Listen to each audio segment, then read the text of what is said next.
Harga emas di pasar domestik Rabu kemarin kembali mencetak rekor dan kenaikan ini memicu berbagai spekulasi di tengah ketidakpastian ekonomi global, geopolitik, serta arah kebijakan suku bunga Bank Sentral Dunia. Lalu apakah tren kenaikan harga emas ini masih akan berlanjut atau justru rawan koreksi? Kita akan bahas bersama pengamat pasar keuangan Ibrahim Aswaibi. Pak Ibrahim, selamat sore. Halo, selamat sore, Baik, Elvira. Pak Ibrahim sudah menganalisa berulang kali tapi ingin memberikan pencerahan juga kepada publik sore hari ini. Faktor apa yang kemudian menjadi paling dominan, Pak, yang mendorong lonjakan harga emas saat ini? Apakah geopolitik, inflasi global, atau pelemahan nilai tukar rupiah? Ya, kenaikan harga emas dunia kemarin, ya logam mulia juga mengalami kenaikan.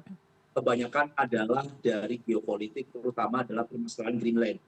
Ya, Mhm. di mana Greenland ini ya ingin dikuasai oleh Trump, kemudian Uni Eropa menolak, ya kemudian Trump akan mengenakan biaya impor, ya biaya tarif kembali, ya perang dagang sebesar tambahan sebesar 10% menjadi 25% yang akan berlaku di bulan Februari.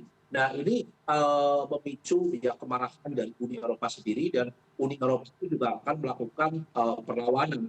Namun kita lihat bahwa Trump sendiri dalam pertemuan di Davos sendiri dia mengatakan bahwa Amerika tidak akan menggunakan kekuatan militer, ya untuk apa? Untuk menyerang Greenland. Ya karena kita tahu bahwa Amerika dan Uni Eropa itu adalah mitra pertahanan, mitra bisnis yang begitu luar biasa dari Perang Dunia Pertama, Perang Dunia Kedua, ya sampai saat ini. Itu yang pertama. Kemudian yang kedua bahwa Trump ini pada saat mau mengakuisisi, mau menginvasi yang Greenland, banyak negara-negara seperti Uni Eropa yang tadinya bergabung untuk kemakmuran, ya pasca gencatan senjata di Eropa, terutama Rusia dan Ukraina, mereka pun juga tidak mau bergabung, ya bahkan sudah dianggarkan sebesar 800 miliar US dollar, tetapi Uni Eropa menolak karena apa? Permasalahan Greenland.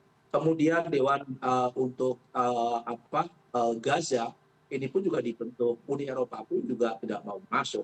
Mhm. Nah, disinilah Trump sedikit berhati-hati dalam memberikan satu statement. Saya tahu bahwa Trump ini orangnya adalah humoris, Mhm. presiden yang humoris, tetapi pada saat memberikan statement, yang statementnya itu adalah membahayakan suatu wilayah, Uni Eropa ini kembali mereka melakukan penyerangan balik. Artinya apa? Bahwa pertikaian antara Uni Eropa dan Amerika kemungkinan besar hanya bersifat sementara.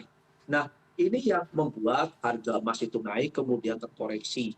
Ini adalah satunya wajar. Pada saat terjadi koreksi, ini pun juga terkoreksinya terbatas, Mhm. tetapi ada kemungkinan besar bahwa harga emas dunia itu masih akan naik karena banyak Oke. sekali data Amerika pun juga yang akan dirilis. Itu, Mbak. Oke, jadi koreksinya masih terbatas menurut Anda sehingga potensinya atau tren naik ini masih akan cukup kuat mungkin dalam 1 atau 2 tahun ke depan? Oh iya, bukan 1 sampai 2 tahun, kemungkinan besar minggu depan pun juga akan kembali mengalami penguatan. Kita Mhm. harus tahu bahwa Trump ini, saya katakan orang humoris. Hari ini ngomong apa, besok juga akan ngomong apa. Akan ada perubahan-perubahan kosakata yang akan diterapkan. Hari ini mengatakan bahwa Amerika tidak akan menyerang Iran, ya bisa saja. Besok lagi akan mengatakan Amerika akan menyerang Iran. Nah ini yang kita harus tahu bahwa Presiden Amerika Trump ini dimanfaatkan oleh para spekulator, para investor untuk kembali ya mendulang emas dunia maupun logam mulia secara Mhm. besar-besaran. Mhm. Harus ingat sampai tahun 2028 ya Trump ini masih akan memimpin Mhm. perang dagang, geopolitik, perpolitikan Amerika, apalagi nanti bersamaan dengan pemilu selah ya anggota DPR ya di Mhm. mana ada kemungkinan besar bahwa Partai Republik akan dikalahkan. Nah Oke. ini pun juga akan mengarah ke investment. Nah ini harus hati-hati juga, artinya perpolitikan di Amerika pun juga akan terus memanas. Terus Oke. masalah perang dagang, supply dan demand, ya supply demand. Jadi permintaan emas bank sentral global itu begitu besar, Mhm. sehingga apa? Sehingga terus memupuk ya mencari, membeli. Inilah yang membuat harga emas dunia, harga logam mulia ini terus mengalami penguatan. Nah, logam mulia mengalami penguatan itu dapat dari apa? Dari pelemahan mata uang rupiah. Mhm. Pada saat mata uang rupiah mengalami pelemahan, harga logam mulia pun juga mengalami kenaikan. Dalam 2 hari ini, rupiah mengalami penguatan. Tetapi saya mungkin dalam minggu-minggu ini aja, rupiah akan menguat, tetapi di minggu depan itu akan kembali mengalami pelemahan dan Hmm, ini pun juga akan berdampak positif terhadap harga logam mulia ke oke. depannya. Baik, oke, Itu, El. baik. Pak Ibrahim, jika kemudian ada pertanyaan dari masyarakat, strategi apa yang kemudian harus dilakukan saat ini? Beli bertahap begitu, menunggu koreksi, atau justru mulai take profit misalnya? Ya, jadi bagi masyarakat yang sudah mempunyai logam mulia cukup lama, mungkin 3 sampai 5 tahun, untungnya sudah cukup besar, ya bolehlah mereka jual. Tetapi bagi masyarakat yang memang masih akan menahan, ya menahan logam mulianya, ya Mhm, bisa sampai tahun 2028.